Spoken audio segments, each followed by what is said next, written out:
un chien se rend dans une petite église tous les jours et refuse de partir. Mais le prêtre décide de le suivre pour découvrir la raison et il découvre un secret qu'il n'aurait jamais pu imaginer. C'était un dimanche matin comme un autre. La douce lumière de l'aube teignait les vitraux de l'église de couleurs vibrantes, préparant ainsi la scène pour la messe. Le père Bernard, avec son regard attentif et serein, se préparait pour la célébration. Cependant, quelque chose d'inhabituel attira son attention. À la porte, de manière presque furtive, une silhouette à 4 pattes fit son apparition. Le chien, avec des yeux profonds et une démarche calme, entra avec une détermination silencieuse, ignorant les tentatives du prêtre de l'éloigner. Une atmosphère de curiosité, mêlée pour certains à une légère gêne, s'installa alors. Dès ce jour, le chien devint une présence constante. Peu importe l'heure ou le temps qu'il faisait, il apparaissait religieusement tous les dimanches, occupant toujours le même coin de l'église, comme s'il savait exactement où il devait être. Au fil des semaines, ce visiteur insolite capta l'attention de tous. Les gens murmuraient, échangeaient des regards, mais personne ne savait expliquer ce qui se passait. Qu'est-ce qui pouvait tant attirer cet animal dans la maison de Dieu? L'attitude du chien intriguait. Contrairement à tout autre animal, il ne se comportait ni comme un intrus, ni comme un être désorienté. Au contraire, sa présence dégageait une sérénité étonnante. Il ne jappait pas, ne causait aucun désordre. Il se contentait d'observer, avec une aura de respect reflétant la dévotion des fidèles. Cela, en soi, était énigmatique. Les messes continuaient normalement, mais la question de la signification de cette présence animale commençait à germer dans l'esprit des paroissiens. Le père Bernard, un homme profondément convaincu que chaque événement avait un sens symbolique, se demanda si cet animal n'était qu'un simple chien ou s'il y avait quelque chose de plus profond dans cette présence. Après tout, il savait que dans la foi, les signes ne sont souvent pas évidents au premier regard. Ce qui semblait être une simple coïncidence prenait une forme plus complexe, pleine de nuances. Comment ignorer la persistance silencieuse d'une créature aussi banale, mais en même temps chargée de tant de symbolisme? Si vous aimez cette histoire, pensez à l'aimer et à vous abonner à notre chaîne pour continuer à suivre nos nouvelles histoires. Ainsi, sans que personne ne s'en rende compte immédiatement, le mystère était déjà semé. Chaque dimanche, l'ombre de cet animal s'étirait sur le sol de l'église, laissant derrière elle un sillage de questions. Et le père, bien que toujours maître de sa contenance, ne pouvait chasser de son esprit l'idée que cette présence est une invitation. Mais une invitation à quoi? La réponse lui échappait encore. Mais les premiers signes d'un voyage plus vaste étaient déjà tracés. Au fil des jours, les murmures à propos du chien dans l'église commencèrent à se répandre parmi les fidèles. Les regards attentifs de la communauté ne tardèrent pas à remarquer la régularité avec laquelle cet être à 4 pattes apparaissait, toujours ponctuel, toujours au même endroit. Cette présence inattendue, d'abord perçue avec un léger malaise, devint rapidement le sujet de nombreuses conversations. Qui était ce visiteur? Pourquoi ne manquait-il jamais à l'appel? La curiosité grandissait comme une ombre, s'infiltrant dans les non-dits des messes. Les plus âgés, avec leur cœur empreint de tradition et de superstition, voyaient le chien avec un mélange de vénération et de crainte. Certains suggéraient qu'il portait avec lui un présage, tandis que d'autres, plus sceptiques, arguaient qu'il n'était qu'un animal cherchant refuge. Cependant, l'insistance du chien à apparaître à la même heure, comme s'il suivait une routine religieuse, commençait à faire douter même les plus incrédules. C'était comme si cet animal portait en lui un dessein que personne ne comprenait encore, mais que tous ressentaient. Bernard, quant à lui, devenait de plus en plus perplexe.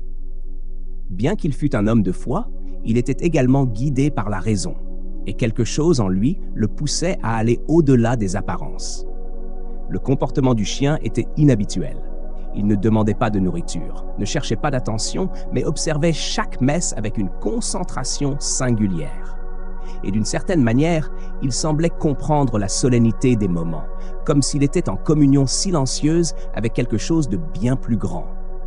Cela amenait Bernard à se demander, y avait-il une raison cachée derrière cette persistance? Les paroissiens l'avaient également remarqué. Il y avait quelque chose d'étrangement humain dans les yeux de l'animal, comme s'il était en mission, comme si chacune de ces visites avait un sens profond que personne ne saisissait encore. Les murmures, autrefois teintés de curiosité, prenaient désormais un ton d'inquiétude. Personne ne savait exactement quoi penser, mais une chose était claire. Ce chien n'était pas un simple visiteur. Il faisait, d'une manière ou d'une autre, partie de quelque chose de plus grand, et tout le ressentait, même sans pouvoir l'expliquer. Ainsi, la présence du chien devenait de plus en plus intrigante. Le mystère s'épaississait, et Bernard réalisait qu'il ne pourrait trouver la paix tant qu'il n'aurait pas découvert ce qui se cachait derrière tout cela. Chaque dimanche, les regards dans l'église se tournaient davantage vers le chien que vers l'autel. Quelque chose était sur le point d'être révélé, mais personne ne savait quoi. Le temps semblait ralentir, comme pour préparer le terrain à une révélation que seul le destin pouvait apporter. Après des semaines à observer cette présence constante et silencieuse, Bernard décida qu'il a besoin de réponses. La curiosité, autrefois un murmure discret, s'était transformée en un cri impérieux dans son esprit. Un dimanche, après la messe, il fit ce qu'il avait longtemps prévu. Avec des pas prudents, il suivit le chien à travers les rues de la ville. Ombre, comme le prêtre l'avait surnommé, semblait savoir qu'il était suivi, mais ne montrait aucun signe d'inquiétude. Quelque chose le guidait, et cette motivation mystérieuse allait bientôt se dévoiler. Le chemin fut long et sinueux. Le chien mena Bernard à travers des ruelles oubliées, des quartiers abandonnés, jusqu'à la périphérie du village, où la forêt commençait à dominer le paysage. Là, presque dissimulée par la végétation, se dressait une maison ancienne, usée par les années. Ombre s'arrêta devant la porte, comme s'il attendait que Bernard prenne l'initiative. Le cœur battant, le prêtre sentit qu'il était sur le point de découvrir une vérité bien plus grande qu'il ne l'avait jamais imaginée. En ouvrant la porte, Bernard fut enveloppé par une atmosphère pleine de mystère. Une faible lumière, filtrant à travers des fenêtres poussiéreuses, révélait une pièce modeste mais chargée de souvenirs. Au centre, une vieille table couverte de photographies et d'objets anciens attira son attention. Parmi ces objets, une photo se distinguait des autres. On y voyait une femme souriante posant aux côtés d'un chien qui, sans l'ombre d'un doute, était celui qui l'avait guidé jusqu'ici.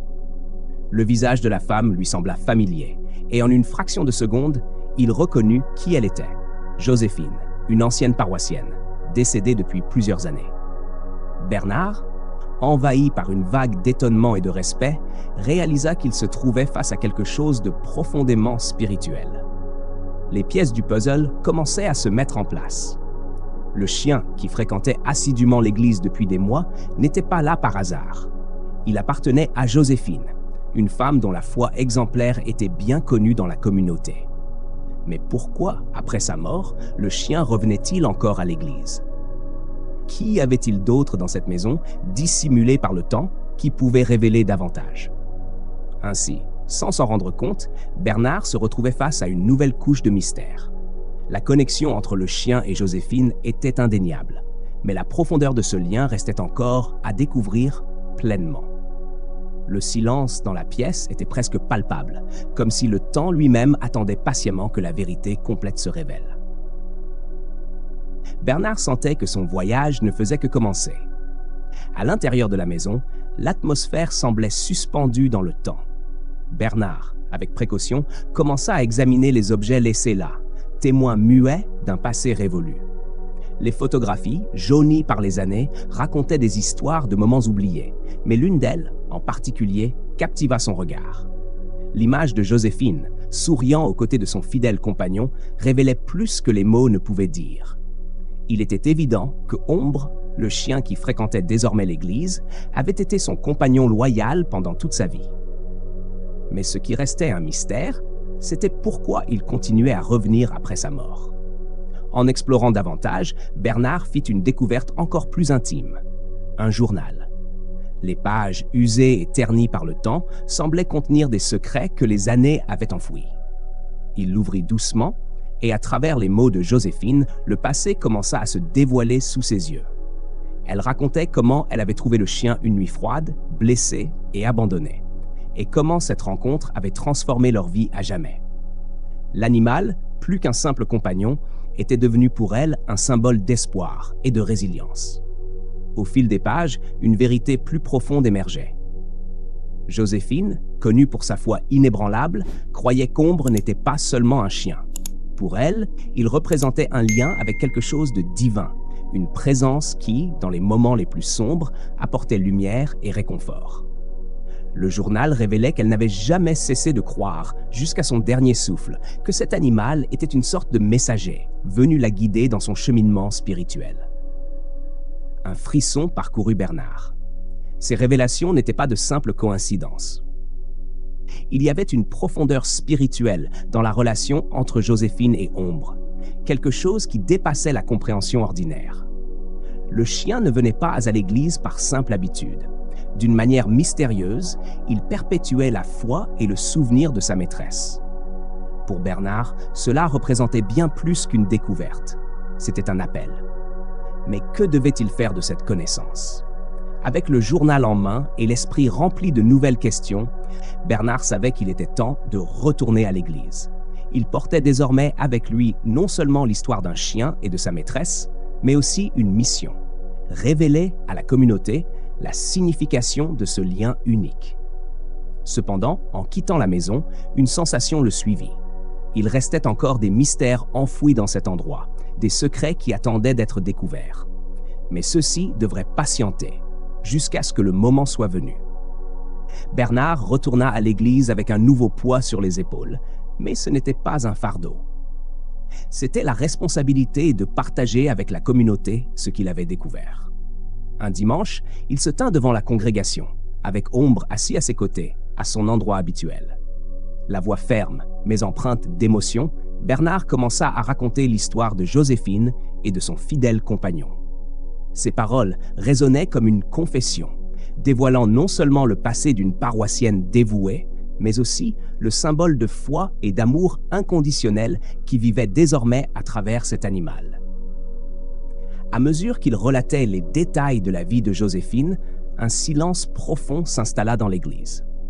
Les fidèles, qui auparavant voyaient Ombre comme un simple visiteur mystérieux, commencèrent à le percevoir sous un nouveau jour. Il n'était pas qu'un chien qui apparaissait par hasard, mais le gardien d'une histoire de dévotion. Chaque pas qu'il faisait vers l'église prolongeait l'héritage de foi de sa maîtresse. Et, d'une certaine manière, en acceptant le chien, la communauté acceptait également la mémoire de Joséphine. Le prêtre révéla ensuite le journal de Joséphine, lisant des passages où elle exprimait sa profonde connexion avec Ombre. Les mots, autrefois enfermés dans le passé, prenaient maintenant vie, résonnant dans le cœur de tous les présents. Ce qui semblait être une simple coïncidence prenait une dimension bien plus grande. Le chien, aux yeux de tous, devenait le symbole d'une fidélité transcendant le temps et l'espace, un témoignage que l'amour et la foi peuvent perdurer au-delà de la mort. À la fin de sa lecture, Bernard fit un appel à la congrégation. Il demanda à chacun d'accueillir Ombre non comme un simple animal, mais comme un rappel vivant de la dévotion de Joséphine. La proposition était claire. En adoptant le chien, ils honoreraient la mémoire de sa maîtresse et sa foi inébranlable. La réaction des paroissiens fut immédiate. Touchés par l'histoire, ils ouvrirent leur cœur, comprenant que cet animal portait en lui une mission spirituelle, un message qui appartenait désormais à eux tous. Ainsi, Ombre cessa d'être un simple visiteur mystérieux pour devenir un membre à part entière de la communauté. L'Église, qu'il avait autrefois observé avec curiosité, le voyait maintenant comme un symbole d'unité et de foi. Cependant, Bernard sentait au fond de lui que, bien que le mystère de Joséphine ait été résolu, quelque chose d'autre restait à découvrir. Le chien, avec son regard serein et silencieux, semblait encore garder des secrets. Que pouvait-il encore révéler? Bernard sentait que la réponse viendrait en temps voulu. Ombre continuait à fréquenter l'église, désormais accueillie avec affection et révérence. Il se déplaçait silencieusement dans les allées, comme il l'avait toujours fait, mais cette fois, tout était différent.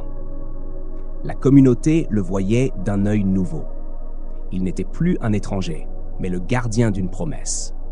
Le souvenir de Joséphine vivait dans chaque regard posé sur lui, dans chaque pas qu'il faisait, et chaque dimanche, c'était comme si la mémoire de la femme, bien que physiquement absente, continuait à se manifester à travers lui.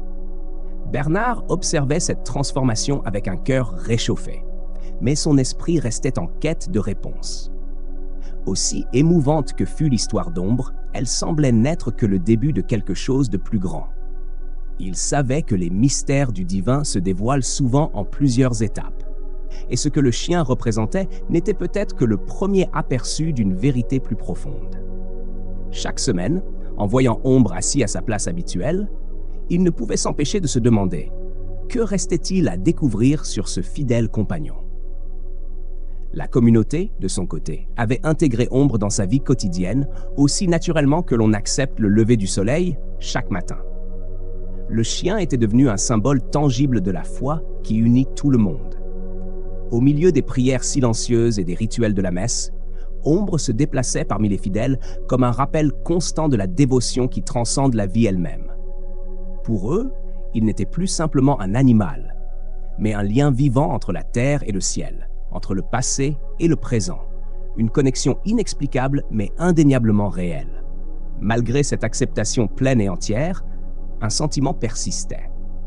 La mission d'Ombre n'était pas encore accomplie. Bernard ressentait cette vérité de manière profonde. Peut-être était-ce son instinct de pasteur, ou peut-être était-ce la présence même du chien, qui, même dans sa tranquillité, portait en lui une aura de mystère non résolu. Ce qui avait commencé comme une simple apparition à l'église était devenu une histoire de foi et de loyauté. Mais en regardant dans les yeux profonds du chien, Bernard savait qu'il restait encore des révélations à venir. Il croyait que la fin de cette histoire n'était pas si lointaine. Ainsi, semaine après semaine, Ombre continuait son rituel et la communauté, désormais unie par un sentiment commun, attendait, presque inconsciemment, le prochain chapitre de cette histoire. Le mystère restait suspendu dans l'air et tous ressentaient que, sous peu, quelque chose de nouveau allait émerger. La promesse incarnée par Ombre ne résidait pas seulement dans le passé, elle se déployait lentement sous les yeux de tous. Ce qui viendrait ensuite, seul le temps et la foi pourraient le révéler. Laissez votre commentaire ci-dessous, discutons ensemble de cette histoire.